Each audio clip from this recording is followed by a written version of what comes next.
آپ اپنی گلی محلوں میں جا کے لوگوں کو کہیں کہ اگر تو میں کوئی زیادتی کر رہا ہوں، اگر کوئی کرپشن ہو رہی ہے تو خدا کی قسم مجھے لے جائیں، پھانسی دے دیں، اور اگر ایک ایک پائی ہم بچا رہے ہیں اس قوم کی اور دن رات محنت کر رہے ہیں اور خدا سے مدد مانگ رہے ہیں تو وہ کرم کرے گا۔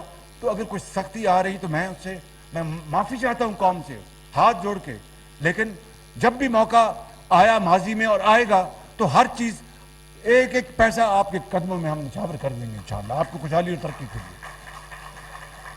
تو میں آپ کو جو آخری میسج یہ دینا چاہتا ہوں کہ آپ جائیں اور مہربانی کر کے اپنی تنظیموں کے ساتھ، رانا ثناء اللہ پریزیڈنٹ بیٹھے ہیں یہاں پر پنجاب کے، میں معافی چاہتا ہوں KPK کے ہمارے MPs نہیں بلائے گئے، ان کو بلانا چاہیے تھا، ان کو بھی بلائیں، میں ان کو بلاؤں گا، اور یہ اپنی ٹیمیں لے کے آپ سامان لے کے، اور ٹیمیں خالد سعد رفیق صاحب بیٹھے ہیں، آپ کی ذمہ داری ہے، میری آپ سے گزارش ہے، اور آپ ساتھ احسن بیٹھے ہیں، یہ چیئرمین ہیں اس کی فلڈ کمیٹی کے، آپ بیٹھیں، مہربانی کر کے میری آپ سے استدعا کہ آج رات تک ٹیمیں بن جائیں اور ان کی ڈیوٹیاں لگ جائیں کہ پاکستان کے کن کن علاقوں میں وہ آپ ہوں گے، اور فکر نہ کریں، میرے پاس ہر وہ انتظام ہے، میں آپ کی تصویر بھی دیکھ لوں گا کہ آپ وہاں پر کیا کھا رہے ہیں اور کہاں بیٹھے ہیں اور کہاں سو رہے ہیں، بالکل۔ تو آپ کو وہاں پر جا کے کام کرنا ہوگا، اور یہ آپ کام کر لیں گے تو دین اور دنیا دونوں کمائیں گے، آپ کی سیاست بھی ہوگی، آپ جنت میں بھی گھر بنا رہے ہوں گے۔ تو آپ کا وعدہ ہے میرے ساتھ کہ آپ کریں گے؟ نہیں، زور سے بات کریں گے، یہ کریں گے؟ آپ وسائل لے کے جائیں گے، وہاں پر رہیں گے، ان کے سروں پر ہاتھ رکھیں گے، ان سے آپ شفقت سے پیش آئیں گے؟ بس یہ خواہش صاحب، یہ ان کا وعدہ ہے۔ اب آپ یہ بیٹھ کے یہ ٹیمیں بنا دیں، یہ بالکل یہ جو خرم دستگیر صاحب ماشاءاللہ سندھ گئے ہیں، آج صبح KP گئے ہیں، تو ان کا انشاءاللہ اگلے 5-7 دنوں میں 5-7 کلو وزن کم ہو جائے گا انشاءاللہ ان کا، وہ جا رہے ہیں وہاں پر ہر جگہ پر۔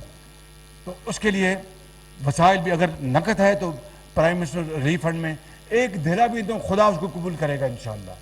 کروڑ دیں، 10 لاکھ دیں، 1 لاکھ دیں، آپ کے تاجر حضرات جو آپ کے محلوں میں رہتے ہیں یا شہروں میں رہتے ہیں ان سب کو کہیں، یہ ہیں اب شیخ صاحب، بڑا علم اللہ تعالیٰ نے ان کو دیا ہے، ان سب کو حصہ ڈالنا چاہیے۔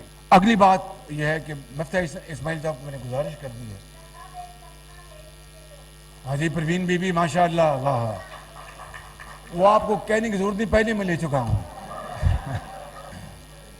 تو آخری بات یہ ہے کہ مفتی اسماعیل صاحب بیٹھے ہیں، ان کو میں نے گزارش کی ہے کہ جہاں جہاں پانی گیا ہے، جہاں جہاں وہاں پر بجلی کے بل ان کو معاف کریں، جو صوبے آبیانہ صوبوں کا کام ہے، اور جو وہاں پر ہم ان کو ریلیف دے سکتے دیں، تاکہ وہ دکھی انسانیت یہ سمجھ سکے کہ کم سے کم انہوں نے ہمارا سوچا تو ہے، انہوں نے ہمارے لیے کچھ کیا تو ہے، انہوں نے ہمارے لیے کچھ، انہوں نے دل تو کھولا ہے۔ اللہ تعالیٰ ہمیں انشاءاللہ وسائل دے گا، وہ خود کہتا ہے کہ تم انسانیت کے لیے جو حقدار ہے ان کو دو، تو میں انشاءاللہ اپنے غیب سے خزانے کھولوں گا، میرا اس کے اوپر پورا ایمان ہے۔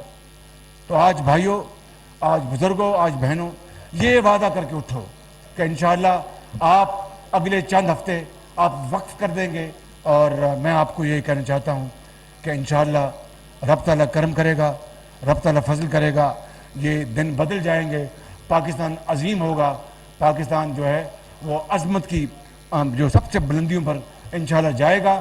آپ کمر باندھ لیں، جب اٹھ باندھ کمر کیا ڈرتا ہے، پھر دیکھ خدا کیا کرتا ہے، اٹھ باندھ کمر کیا ڈرتا ہے، پھر دیکھ خدا کیا کرتا ہے۔ اور محبت، اتفاق اور اتحاد کے ساتھ، یہ سیاست کا وقت نہیں ہے، یہ سیاست کا وقت نہیں ہے۔ اور اقبال کے شعر سے اپنی بات ختم کرتا ہوں کہ وہ کیا ہے شعر، ہے نا کہ اپنا کہ موج ہے دریا میں، بیرون دریا کچھ نہیں، وہ کیا ہے اس کے پہلا مصرعہ، فرد قائم ربط ملت سے ہے تنہا کچھ نہیں۔ آپ نے سمجھا ہے شعر میرا؟ فرد قائم ربط ملت سے ہے، یعنی یونٹی سے، اتحاد سے، برکت سے۔ یہ تمام پارٹیوں کو، تمام اداروں کو اکٹھا ہونا چاہیے۔ آج لڑائی اپنا سیاست بعد میں ہوگی، آج اکٹھے ہو جائیں۔ فرد قائم ربط ملت سے ہے تنہا کچھ نہیں، موج ہے دریا میں۔ جب دریا میں موج ہو، آج کل آپ دیکھ رہے ہیں کتنا خوف آتا ہے کہ پتہ نہیں کیا کچھ بہا کے لے جائے گی۔ موج ہے دریا میں بیرون دریا کچھ نہیں، جب موج کنارے پہ جاتی تو جھاگ بن جاتی۔ دوستو یہی آج کا میسج ہے، اللہ تعالیٰ ہم سب کا حامی ناصر ہو۔ پاکستان، پاکستان، قائد اعظم نواز شریف، شکریہ آپ کا۔ وزیر اعظم شہباز شریف اراکین قومی اور صوبائی اسمبلی سے گفتگو کرے تھے۔ انہوں نے کہا کہ پی ٹی آئی حکومت نے سبسڈی کے نام پر قوم کا پیسہ ہڑپ کیا ہے، یہ وقت سیاست کا نہیں ہے۔ میں اللہ کو گواہ بنا کر کہتا ہوں کہ گھبرانے کی ضرورت نہیں ہے، قومیں اس طرح آگے نہیں بڑھتیں، اس کے لیے جد و جہد اور محنت کرنی پڑتی ہے۔